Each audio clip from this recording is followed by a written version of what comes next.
Okay, so this time we're not going to put our hands on the table. Okay. We're not going to shake it. We've tried shooting this like 4 times. Yeah. The phone almost exploded. It's so hot. Okay. All right. Everything is good. All right. So Kat Timpf from Gutfeld, nicotine spray, her idea. Okay. I'm going to go. You want some? No, thank you. Let's just get right into it. Okay. Who is this hot elderly music agent? He's a brilliant man. He started off serving.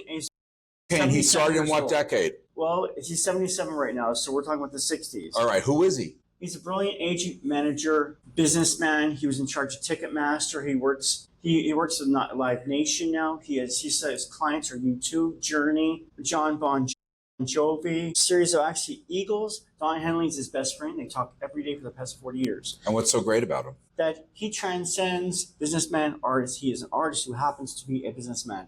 The distinction is to what you said, that businessman used to understand the distinction between the two.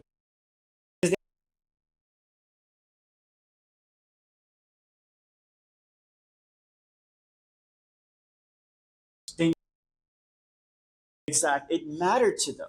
And Yes. they cared about these people.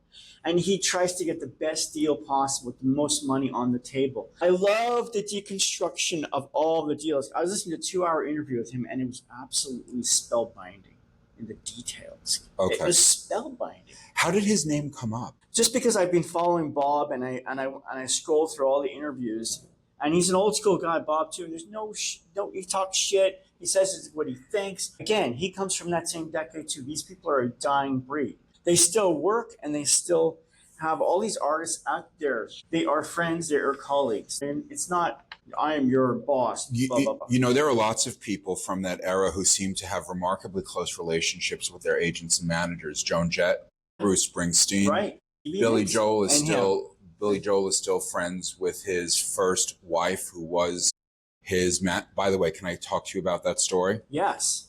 So I've gotten into a very serious Billy Joel moment. I've rediscovered him, and I want to start by saying that there are only 2 acting roles I'm interested in. Okay. Mid-career Barry Diller and mid-career Billy Joel. So if you like hearing about the artistry behind business deals, you've got to read Barry Diller's autobiography. He talks about Diller. He says it's complex, interesting. Yeah.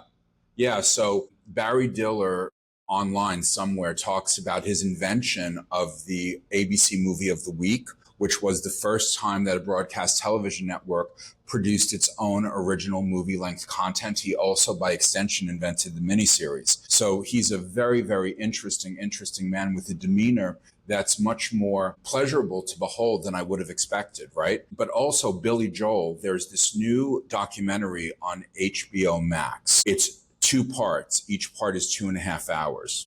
2.5 hours. Yeah, there's a lot of story to tell. Oh my God. So he's having like a Madonna and Sting level adoration for him. Nope. At that level. Yes, at that level. And I was so excited by what I saw and by his artistry and wanting to learn more about him that I took out my camera when it wasn't running hot, and I recorded myself doing The Longest Time a cappella. That's brave. And I did it. That's an almost impossible song to sing, but I did. And I don't know if I'm ever going to be able to do it again. So anyway, both of them are very interesting. And as far as the Billy Joel 2-part documentary goes, I know that you really like people like Duncan Trussell, who like go off and do their own thing. He's crazy. Yeah. But Billy Joel kind of did too, because him and his first wife, by the way, his first wife was I forget her name. She's gorgeous. Okay. But she was his best friend. And remember when he was in Attila? Yes. So that other guy who was in Attila, this was his wife. They had a son together. No. And then Billy Joel had an affair with his best friend's wife and had a nervous breakdown over the guilt. Elizabeth Weber. Okay. All right. Thank you, Jamie. And they kind of like, you don't expect a rising pop star to like move into a compound in the outskirts of Long Island. You don't expect someone who has a hit first album to have to sing at a piano bar that ends up being the inspiration for the song Piano Man. Right. But you know what I realized? One of the factors that went into him making all of these life decisions was that there was such a thing as a regional artist. And regional. And you know what? This is new to me because I grew up in the New York City market. So I didn't know that Billy Joel was a regional act for a very long time. It was so interesting. Well, anyway, his wife managed him, and apparently she managed his career really, really, really well. That's nice to hear, because usually you hear those negative stories all the time. No, she was great. Yeah. She was great. That's nice to hear that. Although I think something happens to a woman who becomes an agent or a manager for her own family where she has to get that Kris Jenner haircut. She just has to. Yeah. That's all right. So what's up next for you and your research on this guy? Tell us his name again. Irving, the other ones. All of these guys are run the same kind of pattern, I've noticed. Jeff Pollock, who works at Spotify. Again, he's like, I don't know, 7 years old or something. And he deconstructed everything too from back in the day. Hanging out with musicians, having a respect for music, and having a respect for the contributions of musicians to the culture, and not just seeing it as a bean counting kind of thing, even though they are very, very talented at making money. These guys aren't lightweights, but they have a beautiful symbiotic relationship. Stevie Nicks will phone Irving in the middle of the night, upset about breakdown of costs that another company's pushing on her because she wants to do two things, and how the businessmen have to negotiate everything, not just deals, but it's also psychological. Yes. They have to take care of artists. Yes, because artists need a lot of pampering. Yeah, sensitive. Yes. It's just a beautiful relationship I love. And Danny Goldberg, oh my God. Danny Goldberg, he's in his 50s now. He was like, I believe he might be the character. That name's familiar. He might be the character that kid from, no, that's Cameron Crowe from Almost Famous. But Cameron Crowe is another example, the writer of Rolling Stone. Yes. Who was the young kid on Almost Famous who went on the road with bands. Learned about everything, sex, writing, journalism, rock and roll. You know, I recently read The Social History of the Mary Tyler Moore Show. Right. There was this young kid. I don't remember where he lived, but he became entranced with the show immediately. And he started writing these long, long, long letters to the producers. And at first they thought he was crazy, but he gave such elegant, insightful critiques of each episode scene by scene that they hired him to be a writer. And the scene and the parts of the book in which they talk about the relationship are evocative of that same 70s creative energy that you're talking about right now, because on one hand, they spent a lot of money. They talked about the restaurants and the hotels and everything. But on the other hand, there were lots of expenses back then that didn't happen. Like, you didn't need a lot of money to send your artists to rehab because they had the decency to get through rehab or a psych ward before they came to you. Oh my God, that's funny. You want to hear a great little tiny anecdote? Yes. I just remembered Joe Walsh, the great guitar player for the Eagles, was best friends with Irving Azoff. Irving Azoff, this talented, sensitive, culturally specific, economic brain guy.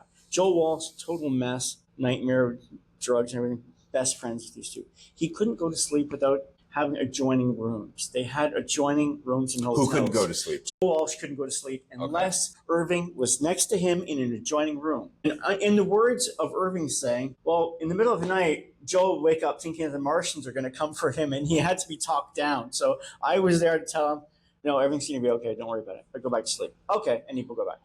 Yes. They were in a hotel one day with no adjoining rooms. Okay. Suffice it to say. Non-adjoining?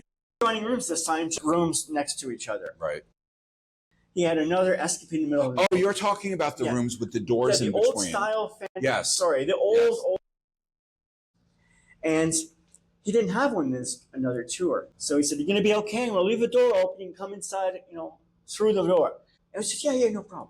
In the middle of the night, and he had his chainsaw with him because Joel Walsh liked to have a chainsaw with him. How Elon Musk / Javier Milei. So he ended up carving a hole through the wall in order to be next to Irving.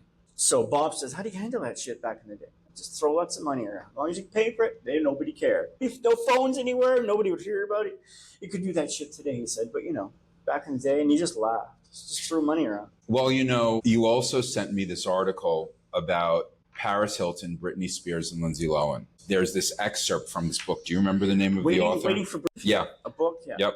Because I remember I was scanning through it before I read it carefully, and I'm like, Barry Weiss wrote this? No, Jeff Weiss. So that period was the period in which I was in New York City in the advertising industry. Oh my, that must. And, you know, I wasn't part of that world in LA, but what they kind of pointed to was the glory of it, the glamour of it, the spilling the drinks on one another, the having someone in the public eye who you publicly hated. So, but also I thought that the best part of the excerpt that you sent me was when Lindsay and Paris were not getting along. Paris did not think of Lindsay very highly.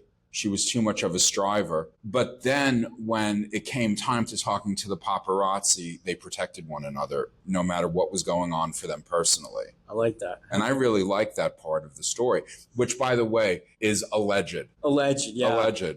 I love how we now get around truthfulness by just saying, oh, it's a novel. We all know it's not a novel. What are you looking at? I couldn't remember that quote when I said sorry again. But when she lost her custodyship to Kevin Federline in court, and Kevin Federline was told not to wear the fancy jewelry, and he wore it anyways. And the judge was castigating her because he thought she was copping an attitude. Because the lawyer says, well, she had a free drug test 6 out of the 12 times. And he said, yeah, but the other 6 times she didn't show up for court. And she lost custody of her 2 children. Yes. And she said some famous line as she walked in and sneered and said, lick it, snort it. There was 3 lines. Wait, was that the line that she ended up duplicating on Will and Grace when she played the closeted lesbian conservative news anchor? Yeah. By the way, that episode was so ahead of its time. I didn't see that. I so ahead of its time, it makes a lot more sense now. Something lick it, snort it, and she went like this. Lick it, snort it, right. Derisively, something else. Three lines she made at the end when she lost the custody battle. Wow. It was she was in the shit, and she was doing performance mode in that trial. Maybe not. Maybe she was having a manic episode. I think it was all of the above and more. I think it was. This is why Blackout is such a great album, because Blackout is such a good album. Blackout is the culmination of this problem with her media barrage and the infiltration of her life and list of custodyship. Do you know that Blackout's the only album she's ever made on which she had creative control?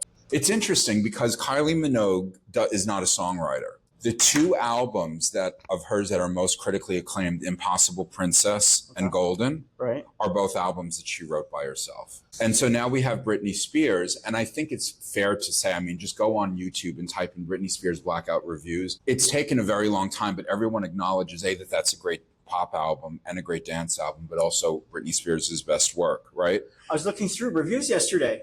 Oh, and what did you uncover? It's a mishmash of things. They're taking shots at her here and there, but they do give her credit for being original. But they say she's not cohesive enough. She's a singles person, not an album person, like Pink Floyd or album band. Rush is an album band. She's a singles, but all pop stars are singles. Madonna's not. No, she's more conceptual. Madonna's really into albums. Britney, does she idolize Madonna? Well, they did a song together. Right. And they performed Hollywood along with Christina Aguilera. There's always like something coming out of my nose, or like there's a piece of gum over here that lasts for 45 minutes of the episode. And now, because of this nicotine spray, I'm feeling very spittily.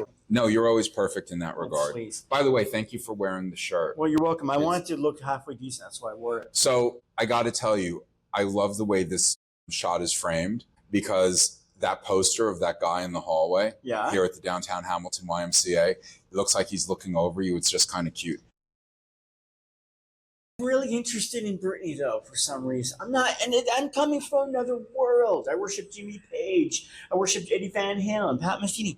But I am obsessed with Lady Gaga, Madonna, and Britney. I'm obsessed. I didn't know that you liked Lady Gaga.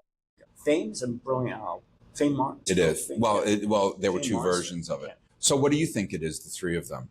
I don't know. It's this Uber celebrity / it's what Camille Paglia talks about, pagan queens. Yes. This we can swear, right? Just go fuck yourself attitude. I am channeling a higher power. Well, you could argue, okay, so you know how the Trinitarian concept of God within Christianity is that it really is one being, but there's 3 aspects to it. So if I were to take those 3, I would say that you could make a trinity out of that, because you see the same energy coming through in 3 very different ways. One comes through in a way that ends up having to retreat into the background because of scandal and messiness. Right. One starts out a certain way and decides to take a road less traveled. Okay. and then the other one who's almost unknowable. You like the things she did with Tony Bennett? I loved it. I absolutely loved it. I haven't heard the second one yet, but I know. I just heard that. the first one. You know, I do a pretty good Anything Goes, in which I do both the Gaga and the Bennett parts in different voices. No kidding. Yeah. Wow. You want to come with me to karaoke tonight? I'll let you listen to it. Yeah, I'll come. All right. So no, there's something about those three women, and I mean, all of these women have that, and pop stars have to have that extra thing to latch on to the public, more so than, say, a guitar player who. Oh, there was a great quote Bob said. He was talking about being annoyed by people sending him stuff all the time. Oh, you got to check this out. Got to check this out, because they're in an industry and everyone thinks they can sign. And he says, don't recommend something you think you'd like that I would like. Recommend something that I'm going to like. Because he says all these people. He says music today is. He says rock music is dead today. It's pop music. It's country. It's rap. But to be fair, a lot of the stuff that's on country radio 30 years ago would have been on rock radio. Vice versa now, though. But country understands some basic principles of song construction, storytelling, of melody, and showmanship. So he was talking about that. And these guys are 60 years old talking like that. So these are enlightened people in the industry. There's one new artist. Well, he's not new. He's been around for, I think, 3 years, but I just discovered him. His name is Ren. He does Police covers. He raps. He talks about his chronic illnesses, but in a way that's not whiny or, oh, please feel sorry for me. Good. Because he was chronically ill and was. I hate that. And but he tells his story in a way. Look, we live in a culture where a lot of people gain their popularity through forced empathy. Yes. I view it as quite manipulative. It's the worst. But he just strips it down to the basics. All he does is he tells his story with no embedded desire for pity. It's quite wonderful. Because his story is quite interesting, and I've never who could go back and forth live without much behind him. Like, he can get on the guitar, then he can start to rap, and then he can freestyle. Yeah, really, really amazing. Ren. I think he's from Wales. Good. But aside from him, I'm very disappointed in the state of pop music, and I used to be such a pop guy. And I look at SABRiNA CARPENTER, for example. Do you know who she is? Of her, I read a piece in Rolling Stone about her because there's a lot of controversy about how she's an MK Ultra. Well, a lot of things that zombie. I don't know about that, but I was talking about the fact that they're not about Spotify, about the controversies of AI and AI songwriting. Why is there an idea that she didn't perform her own music? Well, it's not so much her that story of in Rolling Stone. It's just that there's no longer that same sense of authorship kind of thing that, say, Madonna has. That's why those three ladies are so special. There's something beyond just the popularity in the culture. There's something transcendent about those three ladies. Yes. SABRiNA CARPENTER seems a little more manufactured. You know, I'm disgusted by some of the imagery that I've seen her. The article too well, but so there's the cover of her album. She's on her knees. Her hair is being pulled. It's shot like a Helmut Newton photograph. You remember Helmut Newton? His photography inspired The Eyes of Laura Mars. Yes, Faye Dunaway movie. Yes, I love Faye Dunaway. By the way, I saw a reel. It was an today. It was an interview with Brenda Vaccaro, who, as you may know played Faye Dunaway's sidekick in the failed Supergirl movie from the 80s. I didn't know that. And she said, you know, she had this tendency to be this, that, and the other thing, what everyone says about Faye Dunaway. Right. But she's like, all I did was crack jokes and tell her off, and the whole movie, we were fine. And then they cut to this interview of Faye Dunaway, with Faye Dunaway talking about what a good time she had on the movie thanks to Brenda Vaccaro. And people, you know what I have to say about that? What I have to say about that is a lot of artists are bipolar or borderline. And the fact that Faye Dunaway had such a good time making that movie, amid all of these scandals and all of these soilings of her reputation, tells me that what the entertainment industry lacks are people who know how to handle being around creative people. Do you know what I'm kind of sort of do, yeah. Like so I used to be a lot more tempestuous in my behavior. When I was a creative director, I once threw a chair. My salary was increased after that. Because I don't know, I guess in that industry, a certain sort of behavior is secretly desired. Oh, it's just, it's interesting. But I remember that when I was like really angry or really sad or something wasn't going my way, the only thing that I needed was someone with the same force of personality as me to crack a joke, and everything was fine. But people like that were so rare. And I wonder if the truly brilliant artists who go crazy due to the tiny number of people that can be in a room with someone like that and crack a joke or make fun of them. Right. Do you know what I'm saying? Yeah, I do. I totally do. Yeah. So what were you going to say? No, I just thought of two things at the same time. The controversy with SABRiNA was that there's too many cooks in the kitchen. There's not enough of a sense of authorship of the singer inhabiting the song. And it's like she just walked in and read it like she was doing a commercial and walked back out. And there's no sense that this person has any vested interest in the song, because there's 15 people writing these songs. Yep. Too much, which is ironic because the industry's always been manufacturing. But there's always been only 2 or 3 writers back in the day, like Patrick Leonard, the brilliant Patrick Leonard. Yeah, well, there's nothing wrong with there's nothing wrong with, but how well is the manufacturing? Yeah, you don't want to see. You want to see the the way it's made, right? You want to just right.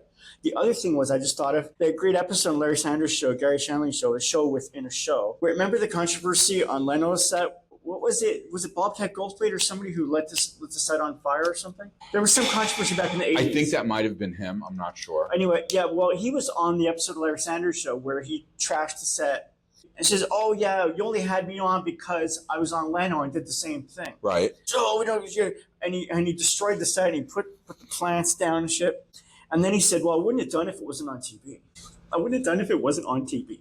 It goes right. What to do you think of that? Goes right to what you were saying. It's like Network, the movie Network. Remember that great scene in Network? Which one? I mean, the Black Panther which one? Scene they were all great scenes. When you're arguing with Faye Dunaway. Oh yes. I love that scene so much. I love that scene so much. The BLM movement and how hypocritical they are. Yes. That scene with Faye Dunaway reminded me of the BLM. Oh, well, you can have a protest if you don't have a mask if you're on the right side of their history. But if you don't want to have a mask and you're a fan of Trump, then you're a Nazi, right? Well, I don't think that people should be allowed to wear masks in public. You're sweating like you're guilty of something. I am. I'm not guilty. I can't think of anything that I'm particularly guilty of right now. I think you could beat a polygraph. But I've been built. No, I couldn't. I'm utterly transparent. What's the bicameral-mind theory? We're going to talk about that later. Sorry, First, I want to talk about the dead internet theory. Is that what it's called? Because it kind of dovetails in from what we were just talking about. Yeah. I grew up, we've talked about this before. I grew up loving magazines. I grew up loving television shows. I had much more passion for mass media and popular culture than I did for actual human beings. Okay? Yeah.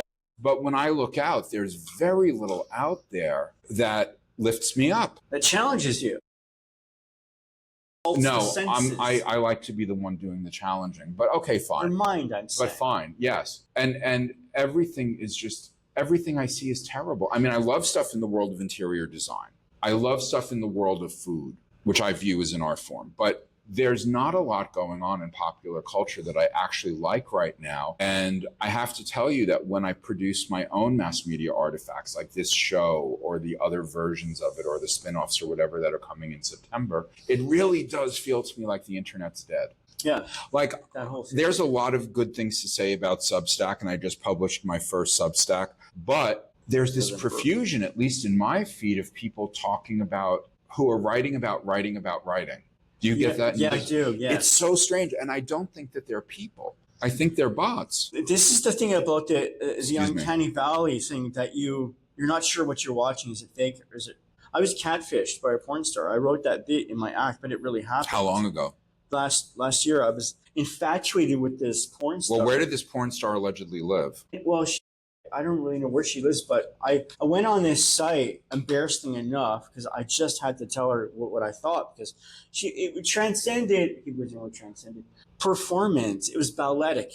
She was like the Sophia Loren of pornography. I call her the Meryl Streep of porn, because I watched 6 clips and there were 6 different hairstyles, outfits, ways she comports herself. She's balletic. She's elegant. Her name is Melina Morgan, but her real name is something else. She has a nom de plume. She's not in porn anymore. She made $15 million and she left, or 5 or 10 and she left, and she just stopped. And she took off to Europe with some guy. And she's a lesbian, she may not be a lesbian. She's got this mystique, but it's almost like porn stars had mystique back in the day, just like actors did. Well, they had mystique to you. I don't know if in their own life, because, you know, is there any such thing as a porn star with a great life?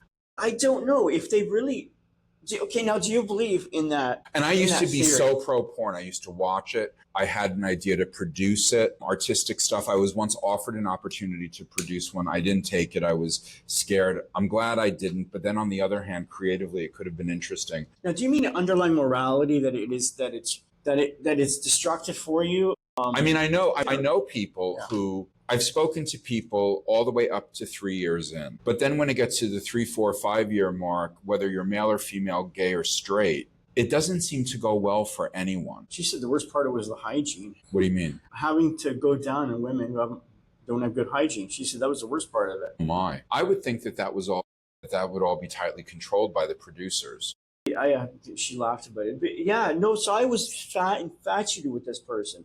And I just sent a letter. But then I got this letter back saying, oh, you could be a fan and you can be in our super fan club if you pay this fee. And it's like, then the blinders went on. And I said, oh, okay, I see what's going on. You mean they went off? Blinders went off. Well, that's not being catfish. That's just being marketed to. There's embarrassing other elements of this story. Okay. I never, ever put money down on anything. But I did go back and forth in a conversation with somebody I don't know either existed or who they were or what the representation was. Did they invite you to a sex party? No sex parties. It was this insidious kind of thing for always. They're very conscious of their material, their material edge, their material look, commercial. They're all about, like, you know, every guy falls in love with every stripper, right? Business. Men are delusional. Right. So what I'm saying is very conscious of their state, place in the world. And I wasn't sure if it was a bot farm, because these strange letters would come, and they come repeatedly. Randy, those are bots. Those are bots. Those are bots. But then I was on Reddit, and her name was there, and people were asking questions. I said, and it was the same email that I saw on another. It's another Facebook message on another one. Then I went online and said, how do you know which ones are real Facebook pages and which ones are fake? They said, well, you look for spelling, look for a lot of photographs. They should have a lot of photographs. The spelling should be right.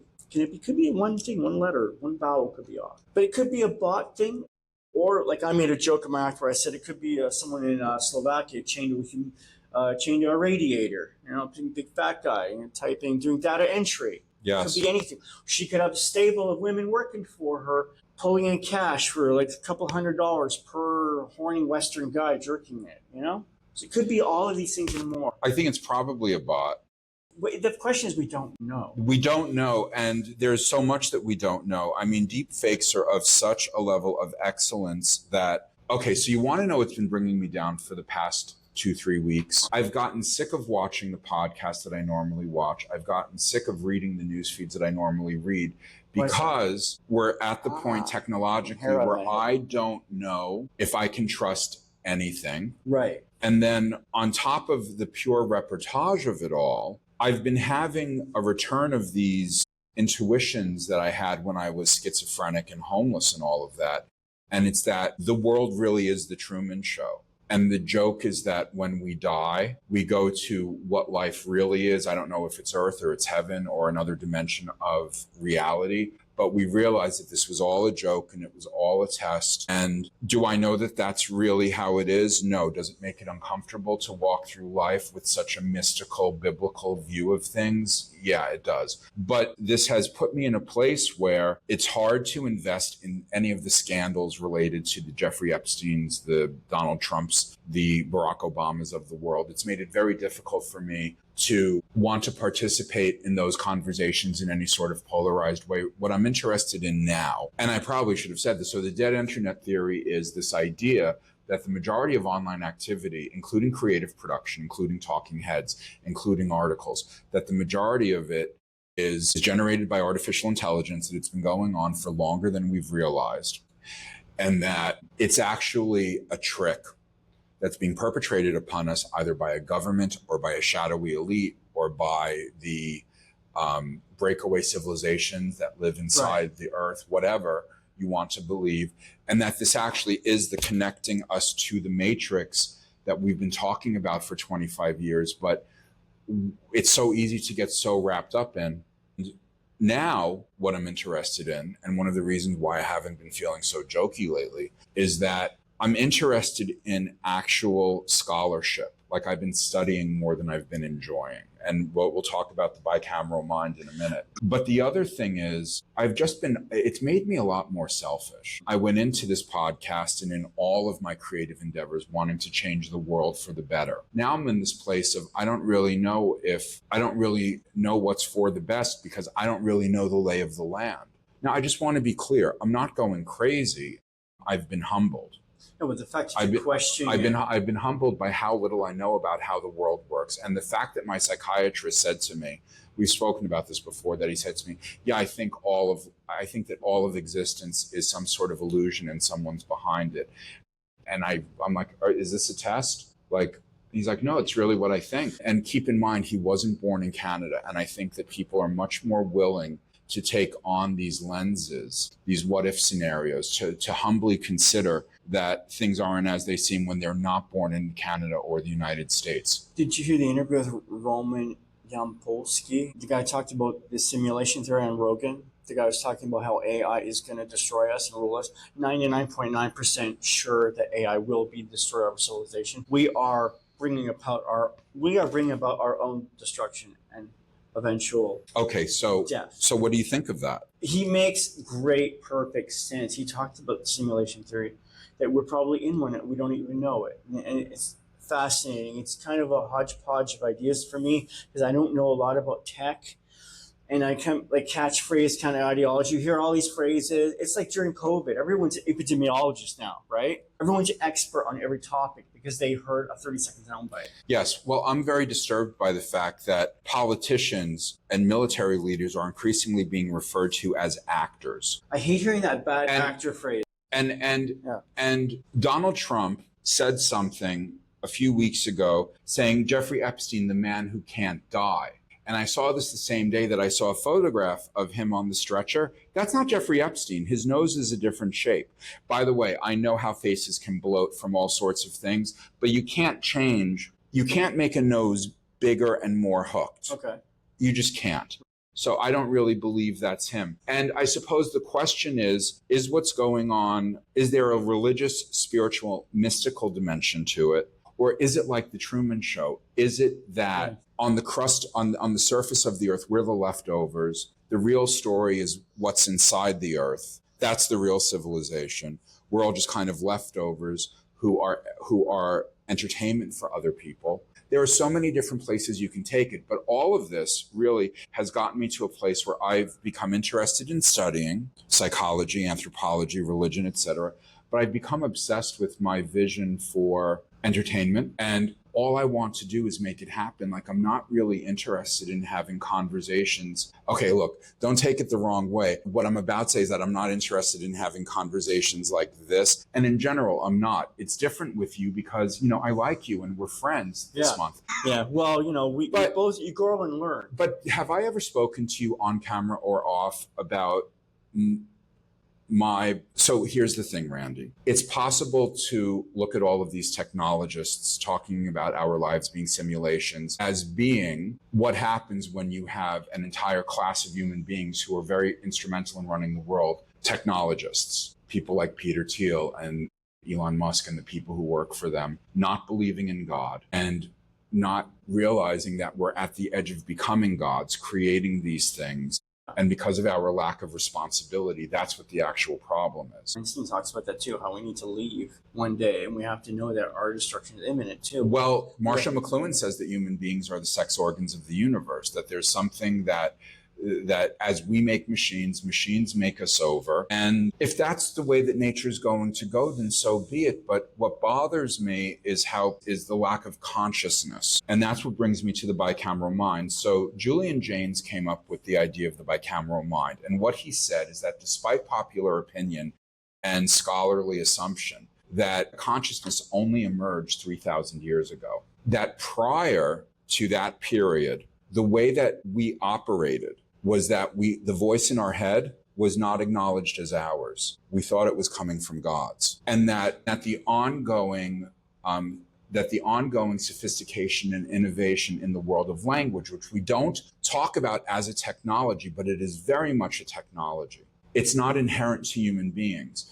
That consciousness, the ability to know I, started to happen 3,000 years ago. Now, I want to add to the theory. I want to add to the theory that one of the reasons why Christianity is the dominant religion right now, and one of the reasons why Christianity has produced such good, is that Christianity and the story of Jesus is the massification of the idea of the individual responsible adult, okay? The way that we all have to run to our problems directly and boldly rather than escaping or avoiding them.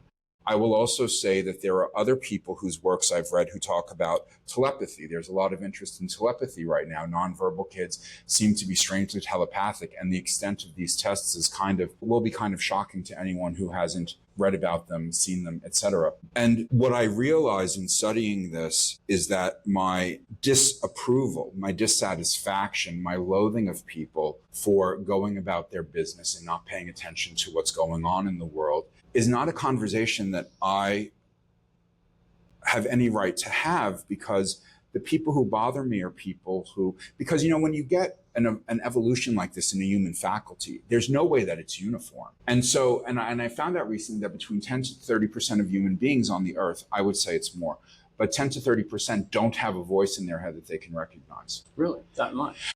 And so that has led me to a rather scary thought, and my observation is that Islamic extremism is not the fault of anyone participating in it. It's a phenomenon that must be understood for what it is, a reaction against Judaism, because Judaism, look, there's all of this emphasis in Judaism about God is word, and words make reality. And then if you study Kabbalah, and it doesn't drive you crazy, which is what happened to me when I first studied it, there's this very strange connection between words and letters and reality. And there's this whole thing that I want you to watch that's about the periodic table of elements and the Hebrew alphabet and how they kind of act the same way. And that when you say certain letters into water, they make certain cymatic formations that like go to vibrate. It's crazy, right? It's absolutely crazy. I didn't know that at all. But Judaism is very much about language, which is, you know, what is, when we say computer languages, yes, exactly. Language programs us. Language programs the computers. We think that just because it's metal and plastic, that it's not real, or that it's not life. But it sure is. It's not artificial at all. It's just new. Okay? And so my idea is that we need to deal with the unrest in the world through art and propaganda. That there's no point in dealing with it physically, except to defend ourselves, okay? When we're at risk, we have every right in the world to defend ourselves because we love life, but not everyone loves life. Does this tie into someone like Madonna who studied the Kabbalah? I don't know, maybe because most of the people who are today like SABRiNA Carpenter probably doesn't give a shit about that kind of thing. Who knows? I don't know. I'm just postulating a theory that this was probably more prevalent, say, back in the 80s when there was more of that diva-esque attitude of a culturally significant person like Madonna. Well, this is what I could say for sure. Higher power. What Madonna has done, what Lady Gaga has done, what Duncan Trussell has done, what Joe Rogan has done, what Martha Stewart has done, what Gwyneth Paltrow has done, is they have created their own universe. And that's, I suppose, where I'm getting to. The decision that I'm the place that I'm slowly getting to, and I wish it wasn't so slow. Right. It's like I can intellectualize it, but I'm not really feeling it yet. Okay, yeah. Is that at this point in the world, at this point in where we are, this level of unknowing, this level of humility and uncertainty, the way to change the world or to fix the world or to save the world is really to create a world, to just get very selfish, to build a business or a cult or a community or something that fully manifests in a very ritualistic way what you think life should be, as opposed to worrying what everyone else is doing and escaping to places that give a maximum of liberty so that you can do that. And so for me, it's this idea of a restaurant that's also a hotel, that's also a spa, that's also a gym, that's also a performance venue. It's this idea I have to take over this industrial building. It could be in Pittsburgh, it could be in Buenos Aires, I don't know. But you go back to dinner and a show, and this place, you can stay there. You can eat the food. Like, you can have the complete experience. Everything's captured on camera, and you put the stuff out as a magazine. You put the stuff out as a television network. That's interesting. It's all about the decentralization of media. It's about the decentralization. So I suppose what I'm saying is things look very dire right now. I don't see anything on the horizon that I love musically or that I love in terms of television. Okay. I find myself gravitating to older shows. Okay. Right. What I'm really interested in at this point is just putting out there what I want. So I've started doing creative writing, which I've never done before. I've written essays. I've written stand-up bits. I've written for, marketing and commercial purposes, but I've never really done creative writing. And there's a few scripts that I'm working on. And I think the one good thing that we could say about the time that we're living in is that we're in such a state of breakdown, decay, and doubt that there really is this opportunity to go in and to do something like this. And I personally, the idea of every city having 1 or 2 or 3, or in the case of a New York or a Los Angeles, 10 buildings, that's kind of like this palace, and like every one of them is different. Like, actors may go on salary here, and maybe in this place the actors are also the waiters, and maybe this other place across town focuses more on lectures, whereas this other one's more about comedy and music. But they all kind of dip their toes into everything. And what it comes to is the idea, and you touched upon this before we started shooting, the idea of the middle class entertainer. We have in our heads that if you're involved in art, media, entertainment, that you have to be some sort of superstar. Right. But perhaps the dilution of that through the influencer economy, which I loathe at the same time that I'm trying to become one, is maybe being an actor / restaurateur, or being a hotel owner / intellectual, or maybe being an interior designer / music maven, could lead to a world in which every city has at least one place that's pumping out its own content. You put this stuff on the internet, and hey, if it works and people love it globally, hooray. But there's enough types of revenue. There's enough types of revenue that if you're in like St. Louis and no one outside of St. Louis ever notices what you're doing, so long as you have the house packed every night and you have a few people staying in your like 5 hotel rooms upstairs, you're good. I think people are starving for experience, for literal experience, and through owning things, tangible things.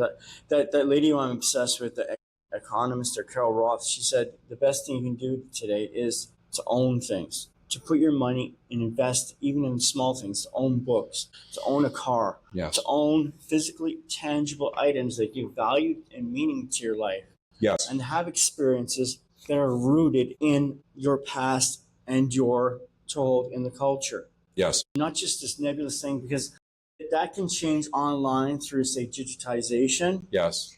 Because governments can change their history via the internet. And We'd never know. You don't have a history anymore. I can't find a book at the local library from before 1950, except for that one room, and that's all local stuff. Don't get me started. No, I want to get you started. What do you have to say about that? The weeding process in the library is downright Machiavellian. It's a pernicious. I always, they hate me there because I'm always talking about their censorship and their propagandistic behavior there. And by the way, they are guilty of propagandizing alternative sexualities to children. They Absolutely. totally are.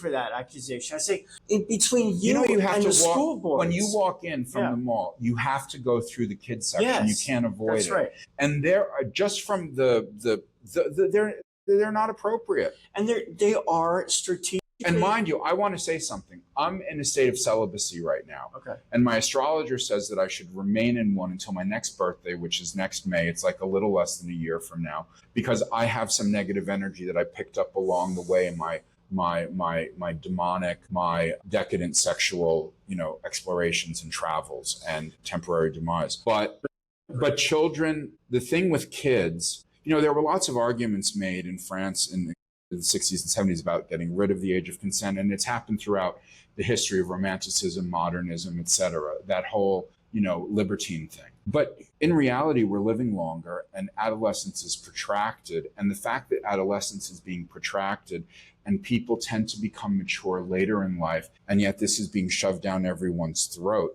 It's disgusting. And I really do view it as non-physical sexual abuse and sexual molestation. Interesting.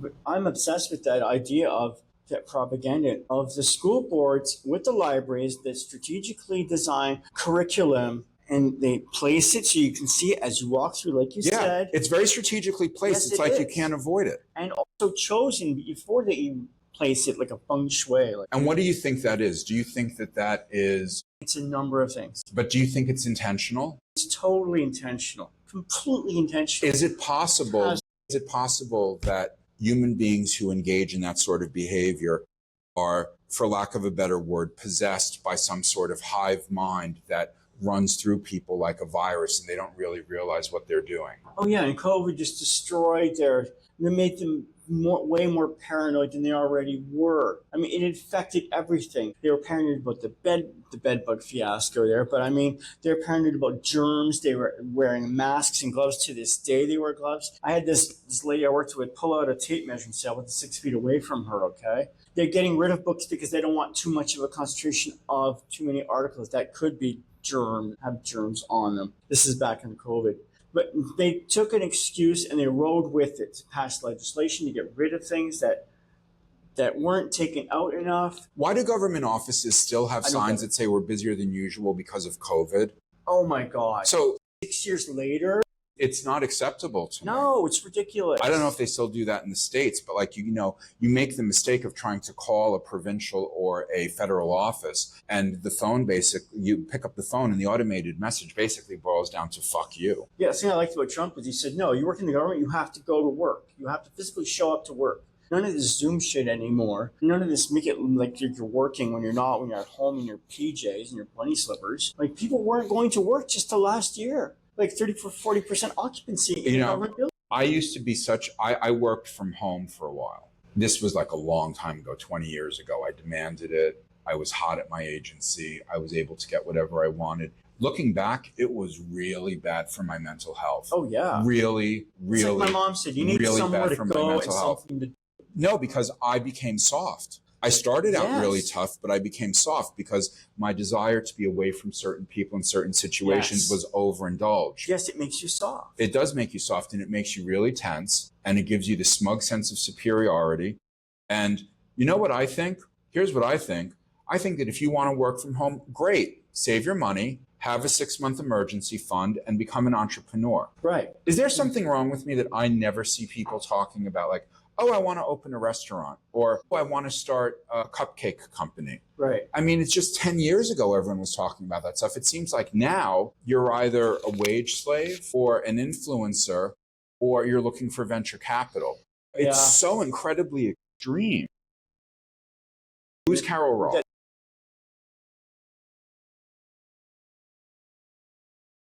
What does she do?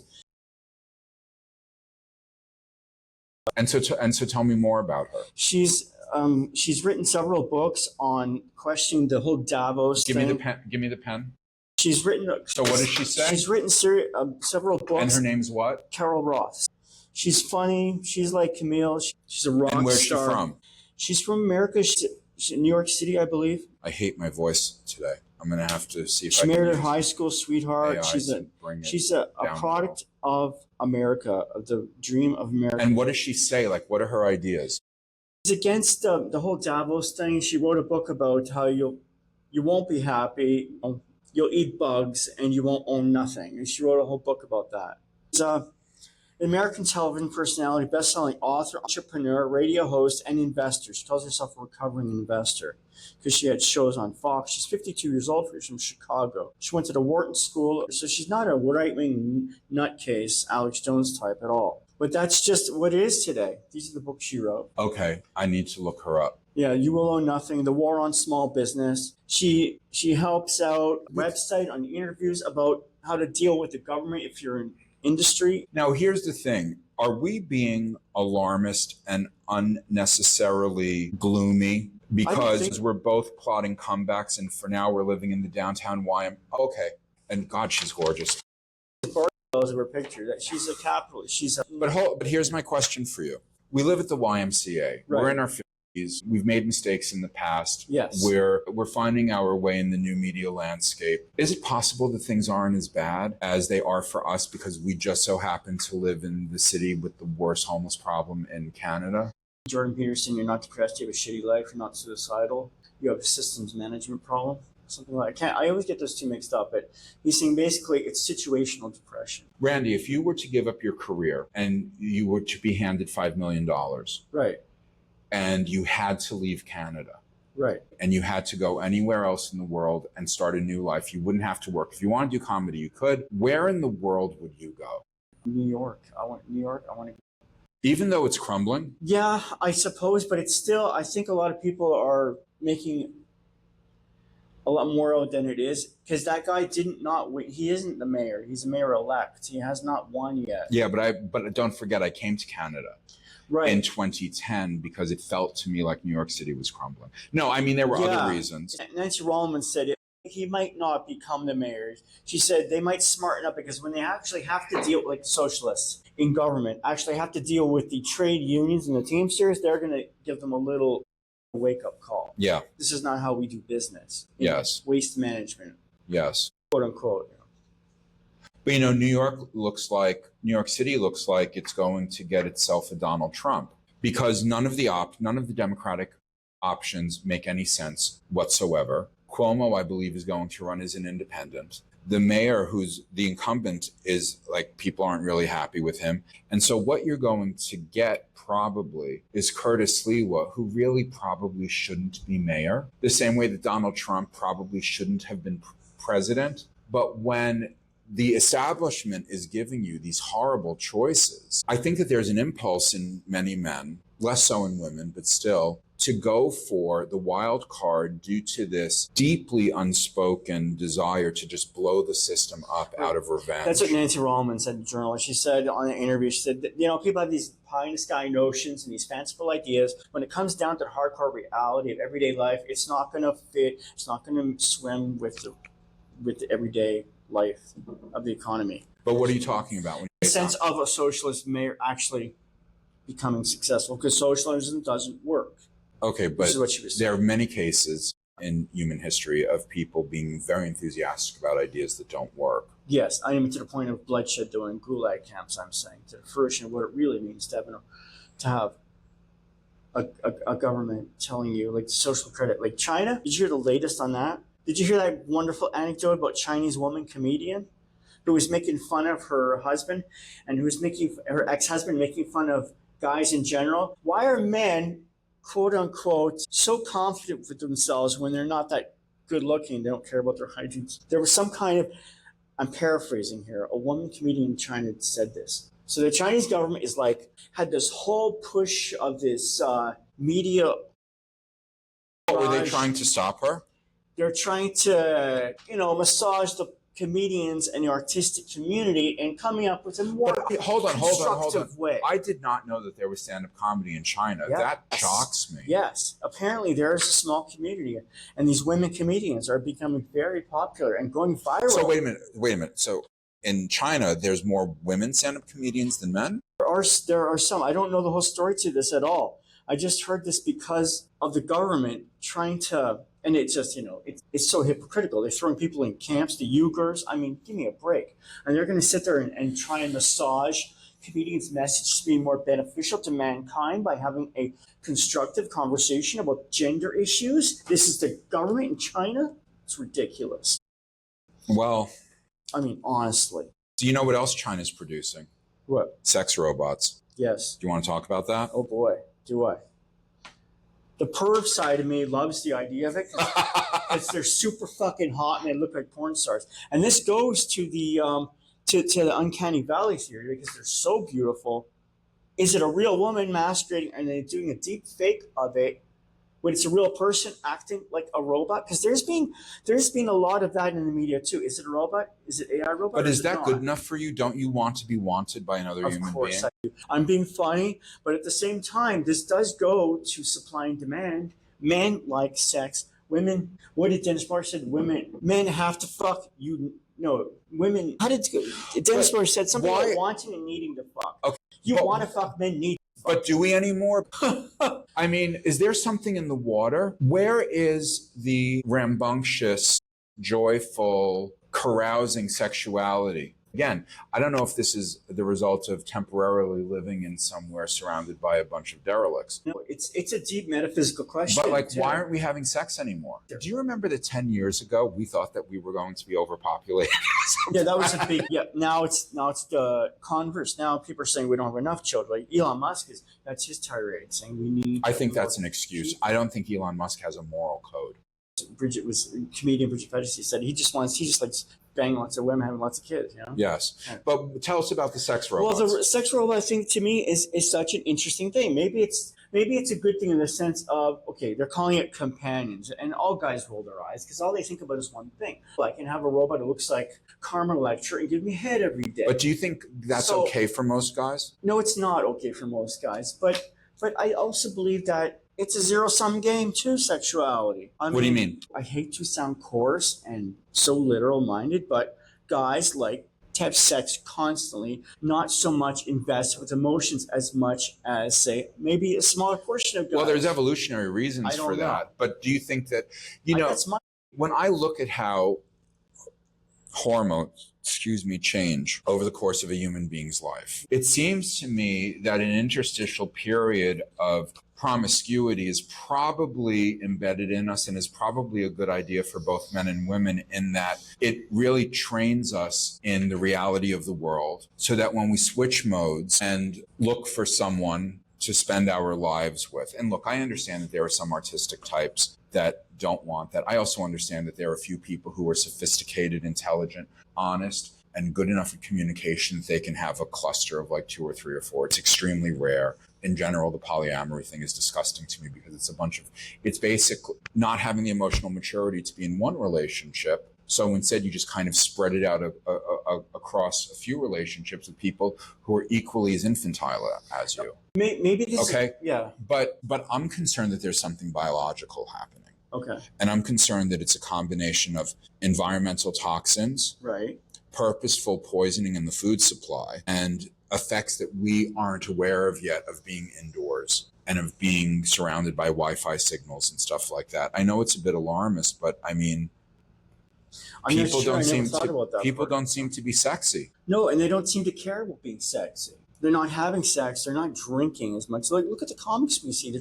I know it sounds, whatever it is, but to me, it's a real concern. If they're not letting loose their inhibitions and they're such a controlled environment to the point of not being anything other than who they think they should be, I think that's a problem, artistically speaking. Well, okay, so tell me what you think about me. Honestly, don't hold back, because I've given up drinking and everything else. No, I don't mean that's No, it's not different. It's not different. Look, the biological reality is for me that something's going on in my body that I haven't worked out yet, that when I drink alcohol or starch, I get really bloated. I get so tired I can't operate. I'd love for it to be gone. I would love to go out on a Friday night and have a bunch of drinks. I really, really would.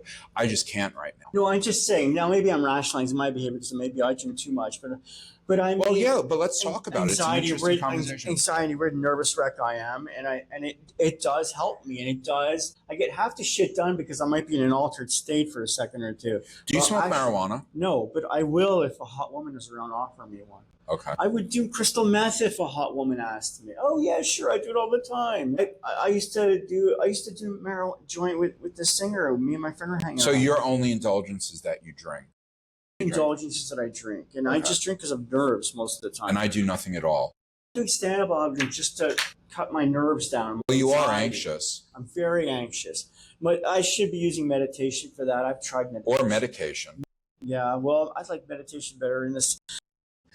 By the way, this is of course a joke because we're on camera and what I'm suggesting is illegal. But I don't even know what you're talking about, to be honest. I've heard of it, but buspirone is the greatest anti-anxiety agent you've never heard of. Okay, I've heard of Klonopin and all that stuff. No, it's not in that. It's not in that class of drugs. For ketamine, people are taking for depression. You heard about ibogaine for PTSD. Guys like Sean Ryan, who know people who came back from Iraq who are all fucked up. So I don't know. And why isn't ibogaine being legislated as a creative? You and I both know the answer to that. You and I both know the answer to that. It's twofold. So first of all, people do abuse these drugs, and I wish that people like Joe Rogan, who are ultra ultra productive, even when they have the occasional whiskey, even when they consume cannabis. They're not the rule. They're the exception. And I wish that a lot of these guys who do these podcasts in America would come to Canada and see how legalized cannabis really has contributed to the downfall of our society, because everyone's lazy. Yeah. Everyone's kind of knocked out. Everyone's okay with everything. Like, I like having that edge. I like having the neuroses and take it off a couple of drinks. And if I have the right, I have a system. And most of the time it works. Sometimes it goes a little off. What I'm criticizing the young people for is the fact it's not just a drink. It's not just the drugs. It's their whole cultural mindset. There's no risk involved. Well, I do think that so here's the thing. Soft. I think that from like 16 to 26, no cannabis whatsoever, but you should drink until you've had at least one near-death experience, because your liver can handle it. Yeah, sure. So what would you say to that? Like, if we could like snap our fingers and change society, how about alcohol is like the first thing you consume, but there's a cutoff age, and then that's the age when if you want, you can use cannabis. Probably a good idea. Yeah, I know, because I noticed that now. And my sister said, I can't eat like I used to. I can't eat starch. I can't eat fried food, which I love. I can't eat it. I can't process it anymore. Yeah. She's like Megyn Kelly, alpha female type, you know. She works 80 hours a week. She's in PR, and she lives in Toronto, has a condo on, she's a real city girl, you know. Yeah. You love her. Love her. But no, I think it's a cultural specific moment right now, and it's scary because the young people don't take risks. They sit in their enclaves. Some do. The gay show, the lesbian show. I'm the straight white guy. I don't mind you on my show. I can't go on your show though, because I'm an asshole. Because I question things, because I upset you and the delicate balance of your ecosystem. You know what I don't. You know what my. This is my problem. Do you know what my complaint is with stuff like that? And I do think that, and I don't think it's as bad as it was 2 years ago. And maybe we're just kind of isolated and therefore not appreciating the improvements. But it's not so. Cosmopolitanism, glamour, sophistication, urbanism have always been very important to me. And people huddling up with their own is not in the spirit of the cosmopolitan. Exactly. The spirit of the cosmopolitan is experiences and moments of brushing up against someone who in your day-to-day life you don't, and getting an experience out of it, a moment. Yes, exactly. Which is why I hate the whole condo craze in Toronto. I was in Toronto the other day. My favorite parts of Toronto are the low-rise stores, mom and pop, the old dingy, old school areas like Ossington, Dufferin, love that area. Okay. It's beautiful because they have such life. It's not compartmentalized. It's not enclaved. It's more of a melting pot. Wait, I noticed you said something about Superman. I don't want you to forget this if you wanted to talk about Superman and Naked Gun. Well, we were supposed to see Superman. It didn't happen because there was a shooting at the theater. Do you have any interest in seeing it? Honest, no. Okay. All. So let's just move beyond that. Let's just move beyond that. Just have no interest in it. And let's go straight to the Naked Gun. Are you interested in that? Because I think the Naked Gun's a big deal, because I don't think that we've seen a comedy movie like this in 20 years. It's scary. And Judd Apatow was the only guy making foul movies with guys farting and drinking too much. But I don't even like those movies. I like Woody Allen comedies. I like a little more highbrow.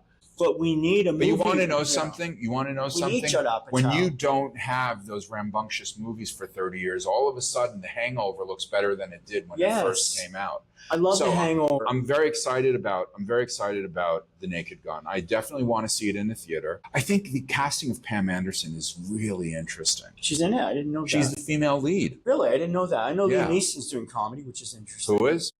Isn't Liam Neeson? Yeah, he's the star. Yeah, he's the star. Yeah, he's the male lead. Yeah, he's doing comedy, which is great. Yeah. It's wonderful. But we don't have crass movies anymore. We used to have so many great American Pie. I don't like that kind of stuff. But we need those. We do. We need to get out of this like fuddy-duddy, middle-aged man complaining mode. Let's talk about something fun. Yeah. That Claire Danes clip was hilarious. That's all I know is what I sent you. That's all. But she was on. So she was on Stephen Colbert, who has since been canceled. Yes. She was attempting to talk about her realization that the intelligence community is getting wrapped up with the news media and the entertainment media, and he cut her off in this very curt way. And she used the word spooks, which was wonderful. Like, yes. She's a real person. She embraces comedy. She was on an episode of Aziz Ansari's Master of None show.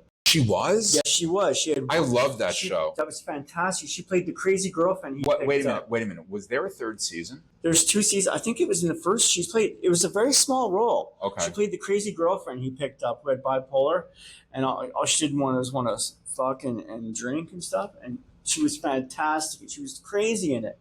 Nutcase. She was wonderful in it. Have you ever watched Mad Men? I love Mad Men. So I'm watching it again because it's leaving Netflix soon. Okay. So it'll be the 4th time I've watched it. You know, I got to tell you something. When I was in my 20s, I thought that when I was in my 50s, I would be slower. Right. That I would notice fewer things. I'm so much sharper now. Like I never. So in the first season, you know how Don is having 2 affairs, like at the beginning. Yeah. So one is with an artist. Yeah, the Bohemian. Yeah. And the other one is with the right hand of her father's luxury department store in New York City, and she's Jewish. So this is like my either 4th or 5th time watching the series. I never realized that the Bohemian was bipolar. I don't remember that at all. Yeah. She has every hallmark of bipolar disorder. Okay. I never realized that. I also never realized, because I always hated Don. Really? I never realized even though I identified with him, I hated him. Maybe that's why. But I never realized the extent to which he had to act like a father to his own wife, which is one of the reasons why he pulled away from his kids, except when it was convenient for him to do so. I like his relationship with Peggy. Okay, we're going to talk about that in a second. But in terms of the Jewish retailer, I never noticed that the reason that the length of her hair was able to change is that she was wearing wigs like Orthodox Jews do. I never realized. I don't remember. I never realized why she was so insulted that they served shrimp. Okay. Right, because it's not kosher, and why she put her cigarette out in the shrimp cocktail. Oh my God! There's so much about that show is so. I don't think I've ever seen a television show with so much going on. Like if you look in the background, there's like something going on that like adds to the story, and just so many layers of nuance. The character who I most identified with, more than Don, I had Don's position, and I was often tasked to do the sorts of things that he did. Like we pulled an all-nighter, we didn't come up with an idea. I walk into the meeting, the first 10 minutes I'm flailing, and then all of a sudden I come and I win, right? No kidding. But the one who I identified with the most was Peggy. I love Peggy. That sense of awkwardness. Elizabeth Olsen. And it gave me such pleasure to see her becoming stronger and stronger and stronger. And this is something else that I don't like about identity politics. As a man, I want the cultural freedom to identify with Peggy Olsen. Yeah, she was fantastic. Because that's what freedom really is. Like it is, I mean, don't get me wrong. I believe that there are 2 sexes. I don't think there's 56 of them. There are definite differences. I definitely prefer being a man. I would not want to be a woman. I want to be with a man. I don't want to be with a woman. But there's an element of humanity that is not gendered. And it's the essence of the person. And in essence, boy, did I identify with Peggy. Oh my God. She's fantastic. Yeah. She was wonderful in that. Like she was in Handmaid's Tale, but yeah. She's an amazing actress in general. I like that she was bitchy and snarky in Handmaid's Tale. Have you seen it? No, I can't. I can't watch that. But it is shot here. It is. It's shot in Hamilton. I thought so. And a mutual friend was annoyed with Elizabeth Moss because they were no, that's her character's name.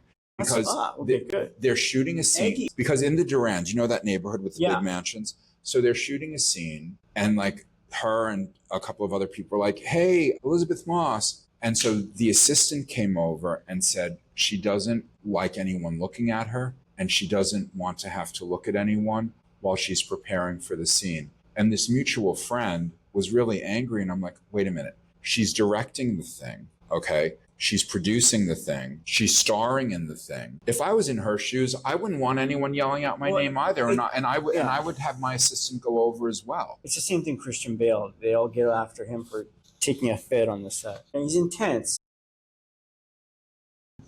But to me, and here's the thing: if you're a fan of an actor, do you really want to be a distraction? No, it's like Neil Peart from Rush said. He was a very literate guy. You probably don't know him. Neil Peart from Rush, the drummer. Died of brain cancer. He was a wonderful, philosophical, literate man. He was a drummer, but he was like a high concept drum with great lyricist. He said, I never wanted to bother my heroes. I never wanted to, talk to them. I never wanted to have them answer questions from me. I never wanted to infiltrate their lives. I'm paraphrasing. Their contribution was enough for me. Yeah. What they did, I didn't, because he hated the fact that people would always be trying to get close. And he was a very guarded, quiet guy. I got close to one of my biggest heroes, and I regret it to this day. They say you should meet your heroes. I met Sandra Bernhard. I was up to direct this late night talk show that was going to be on QVC or HSN. It was going to integrate like telesales along with the whatever.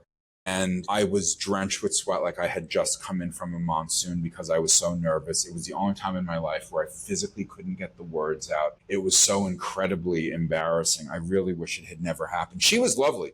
She was kind. Oh, she was understanding. Good. I mean, nice. and her wife was too, but or girlfriend. I'm sorry. I don't think that they like that language, but they were wonderful to me. But I made a mess of it. It was so embarrassing. Oh, wow. So embarrassing. Nope. I haven't met any. You're better off. I don't think I ever have. I met one musician once.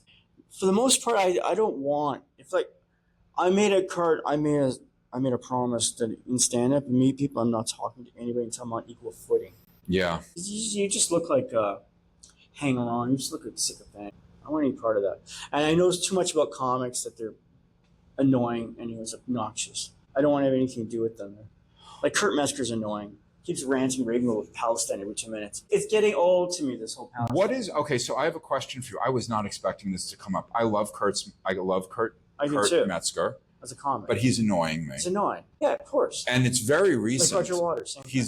And here's the thing. Christ, never stops. Since I first heard about Jews in Israel in university, my feelings are exactly the same.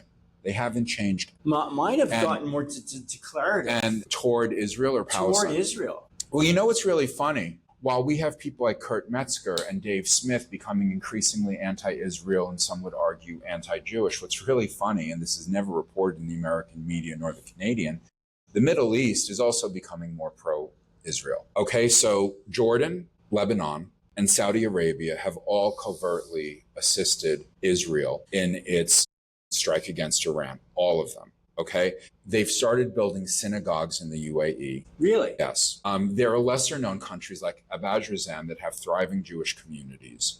There are 22, 23, or 24 countries in the Arab League.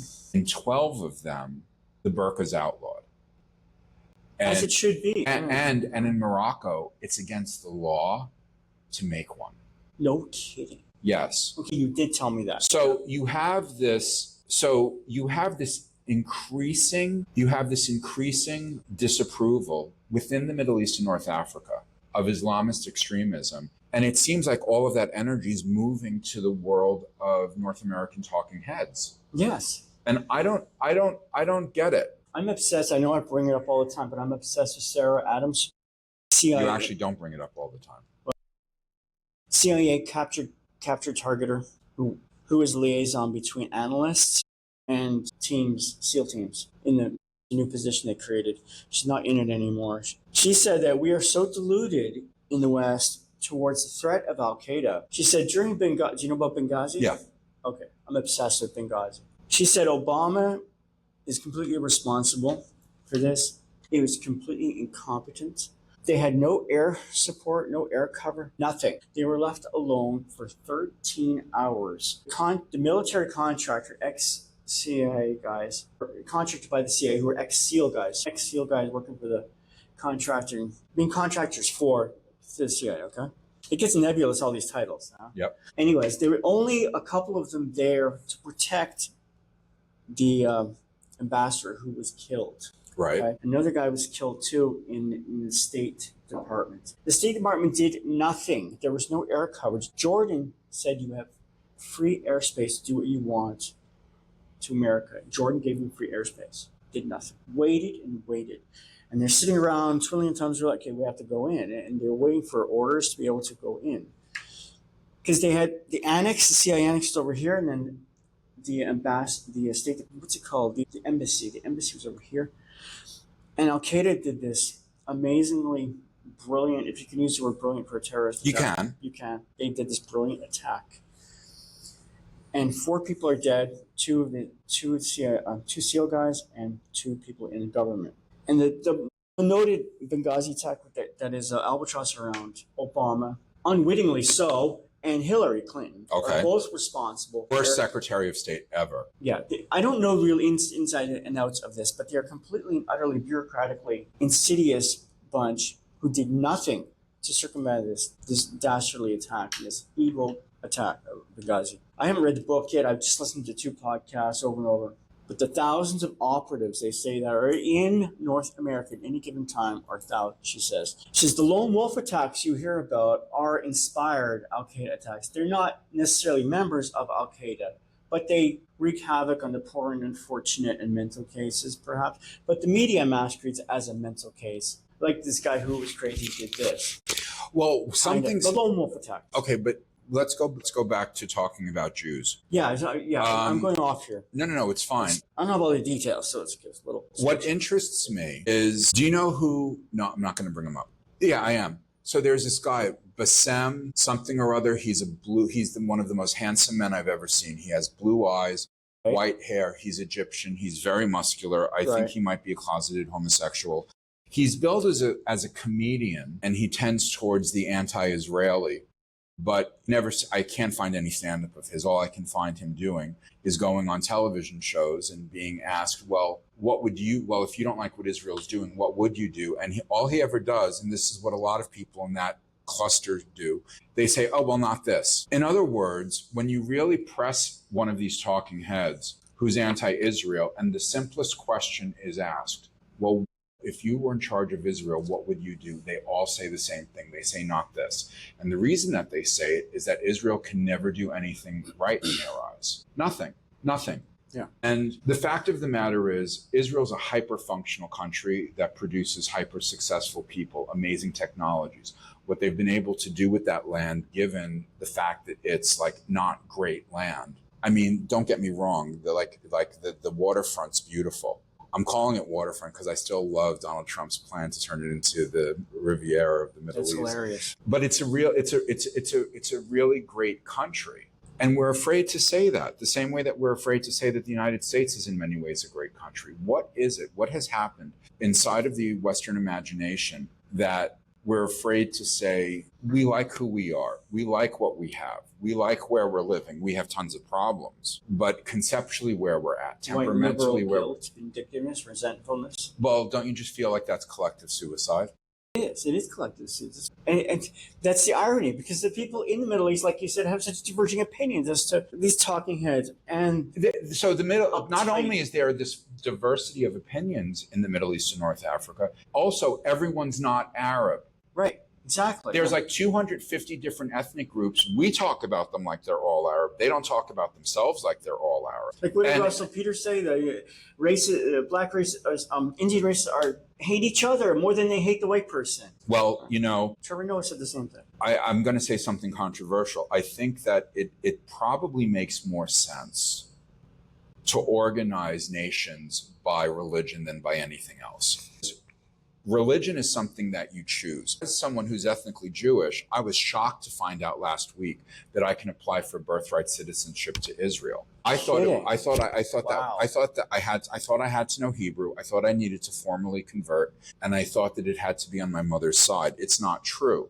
And when I did biblical research, what I found out is that the idea is that when you choose to be Jewish, there's this idea that your very essence transforms, and it's not genetic, because there was no concept of genetics. So when you look at, what is religion? Religion's like an operating system, so you know how to live.